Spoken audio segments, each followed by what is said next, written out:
Hey everyone, hey, I want to welcome you back to the channel. On today's episode, we're going to actually set sail for a charming journey to the world of diplomacy, laughter, and love with the captivating musical Call Me Madame. Call Me Madame is a musical written by Howard Lindsay and Russell Crouse, with music and lyrics by Irving Berlin. Now, the musical centers on Sally Adams, who is a well-meaning but ill-informed socialite widow who is appointed United States ambassador to the fictional European country of Lichtenburg. While there, she charms the local gentry, especially Cosmo Constantine, while her press attaché, Kenneth Gibson, falls in love with the Princess Maria. Now, fun fact, the lead character Sally is actually based on a Washington, D.C. hostess and Democratic Party fundraiser, Pearl Mesta, who was appointed ambassador to Luxembourg in 1949. Now, the playbill, distributed at each and every performance, humorously noted that neither the character of Miss Sally Adams nor Miss Ethel Merman resemble any person, living or dead. In 1949, Merman and her family were vacationing at the Hotel Colorado in Glenwood Springs with Howard Lindsay and his wife. One afternoon, while observing Merman at the pool reading about Mesta, Lindsay imagined her playing a colorful character like the newly appointed ambassador in his production. Lindsay and Russell Crouse then approached Irving Berlin and began working on the book for Call Me Madame, when Berlin expressed interest in composing the score.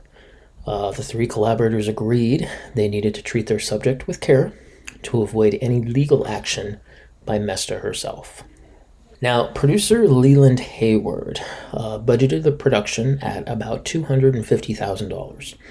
In exchange for the original cast recording and a television broadcast rights, he arranged to have it financed 100% by RCA Records and NBC, with the two sharing 35% of the net earnings. Now, to increase the profits, Hayward decided to charge an all-time high of $7.20 for orchestra seats. Now, to put that kind of in perspective, although $7.20 doesn't really sound bad at all for orchestra seats, in today's value, that would be equivalent to charging about $91 for each seat, when in that time the average cost of a Broadway show was about $3. Once the script was completed, everyone agreed that while it seemed originally little more than standard situational comedy material, it was actually a perfect vehicle for Ethel Merman, and that Berlin's score, raised to its pinnacle by Merman, was both tuneful and memorable. The musical would open on Broadway at the Imperial Theater in October of 1950, running for 644 performances and grossing more than $4 million. Brooks Atkinson of the New York Times thought that it offered one of Berlin's most enchanting scores.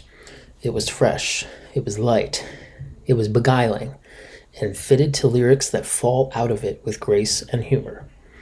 The New York Post called Merman indescribably soul-satisfying, a comedian of rare skill, and one of the joys of the world.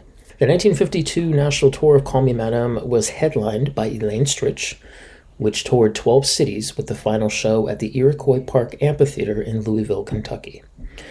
Now, the production would also see its West End opening in March of 1952 at the London Coliseum, with a 1983 revival at the Victoria Palace starring Jeremy Hawke and Basil Hoskins. In 1953, the production would begin its inaugural Australian engagement at Her Majesty's Theatre in Melbourne, starring Australia's most popular box office actress, Evie Hayes, and Australian actor, writer, producer, and director, David Cahill. A revival would open in 1985 at the Canberra Theatre, starring Australian soprano opera singer June Brownhill and David Branson.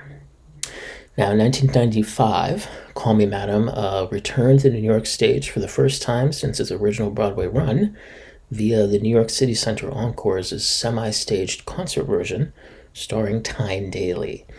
The Encore series would present the concert once again in 2019, this time as a fully staged production, which starred Carmen Cusack and Saturday Night Live's announcer Darrell Hammond, as well as Stanley Wayne Mathis, who would become Broadway's Schroeder in the 1999 musical revival You're a Good Man, Charlie Brown.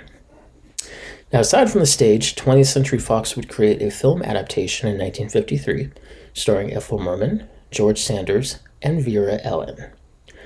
Now, fun fact, United Kingdom's Betty Boothroyd, aka also known as Madam Speaker, was assigned the chair of Deputy Speaker in 1987.